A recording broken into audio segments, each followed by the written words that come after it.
مسلسل کوشش کرنے سے انسان کبھی ناکام نہیں ہوتا۔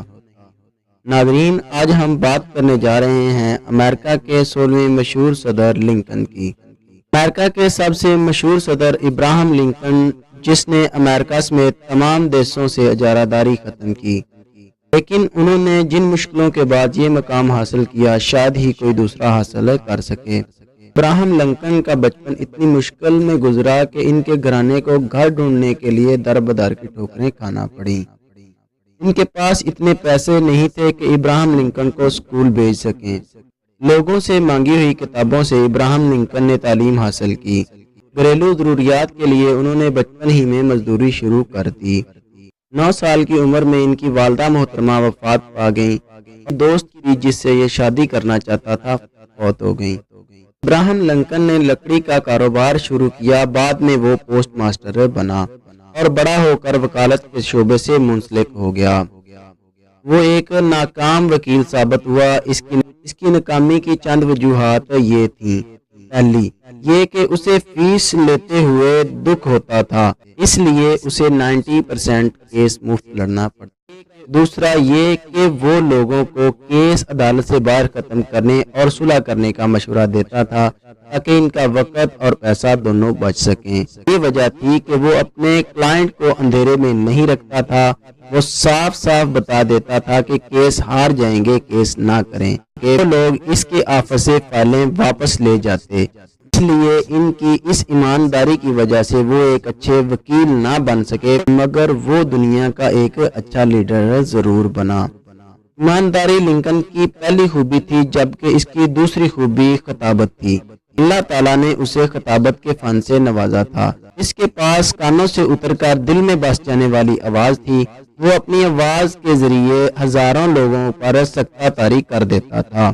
خواتین و حضرات، ابراہم لنکن کی تقریروں میں سے ایک تقریر نے فن خطابت پر نہ ختم ہونے والے اثرات چھوڑے ہیں۔ کینٹ کے ایک الیکشن کے دوران سپریم فیلڈ کی کنونشن میں کی تھی۔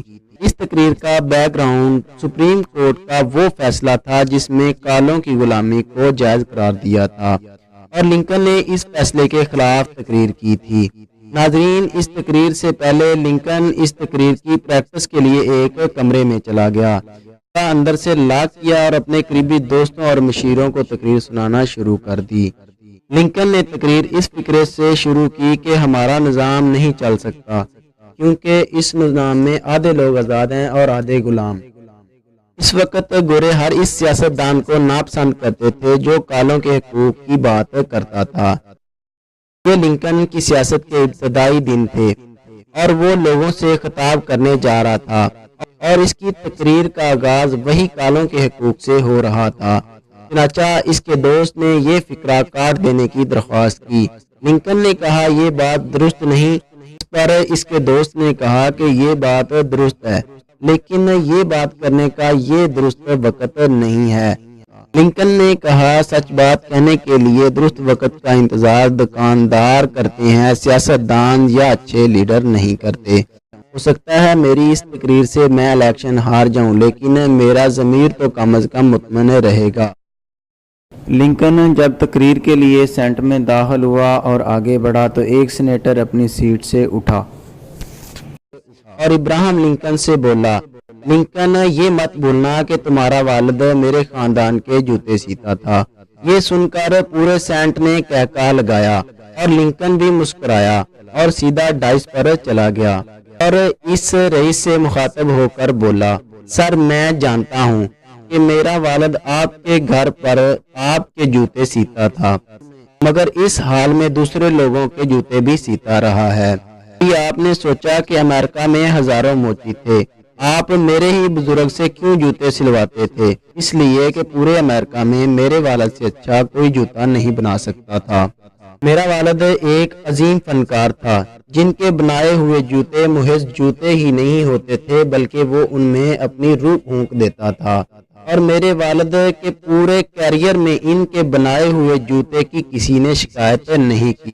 اگر آج میرے والد کا بنایا ہوا جوتا کسی کو تنگ کرے تو میں حاضر ہوں۔ میں بھی جوتا بنانا جانتا ہوں، اپنے ہاتھوں سے نیا جوتا بنا دوں گا، لیکن امید ہے کہ آپ میں سے کسی کو بھی میرے والد کے متعلق کوئی شکایت نہیں ہوگی، کیونکہ پورے امریکہ میں میرے والد سے اچھا کوئی موچی نہیں تھا۔ ایک عظیم فنکار، جینیس اور ایک عظیم کاریگر تھا۔ مجھے اس عظیم کاریگر موچی کا بیٹا ہونے پر فخر ہے۔ ابراہم لنکن نے تقریر ختم کی اور صدارت کی کرسی پر بیٹھ گیا۔ اس دن کے بعد کسی نے لنکن کو موچی کا بیٹا نہیں کہا، لیکن کالوں کے حق میں دلائل کے بعد اس کی شخصیت کا معیار نیچے گر گیا۔ لیکن لنکن نے سچ بولنا نہیں چھوڑا، یہاں تک کہ لنکن امریکہ کا صدر بن گیا اور اس کی حلف برداری کی تقریب کے دوران پہلی بار سیاہ فام نے وائٹ ہاؤس میں قدم رکھا۔ ابراہم لنکن ایک کتاب لکھ رہا تھا جو لگ بھگ 400 صفحات پر مشتمل تھی، جو اس نے ہاتھ سے لکھی تھی۔ اس دور میں جدید آلات کی کمی کی وجہ سے اس کی کوئی کاپی ممکن نہیں تھی۔ جب وہ اس کے آخری صفحات لکھ رہا تھا تو اس کی بیوی اس کے لیے چائے لائی اور اسے پکڑانے لگی تو وہ کپ اس کے ہاتھ سے نکل کر کتاب پر گر گیا، جس سے اس کی برسوں کی محنت ضائع ہوگی، جس پر اس کی بیوی کو بہت افسوس ہوا۔ لنکن نے صبر کا دامن پکڑتے ہوئے ایک پیار بھری مسکراہٹ سے کہا، کوئی بات نہیں، وہ سامنے الماری میں دوسری ڈائری پڑی ہے، مجھے پکڑا دو، میں دوبارہ لکھ لوں گا۔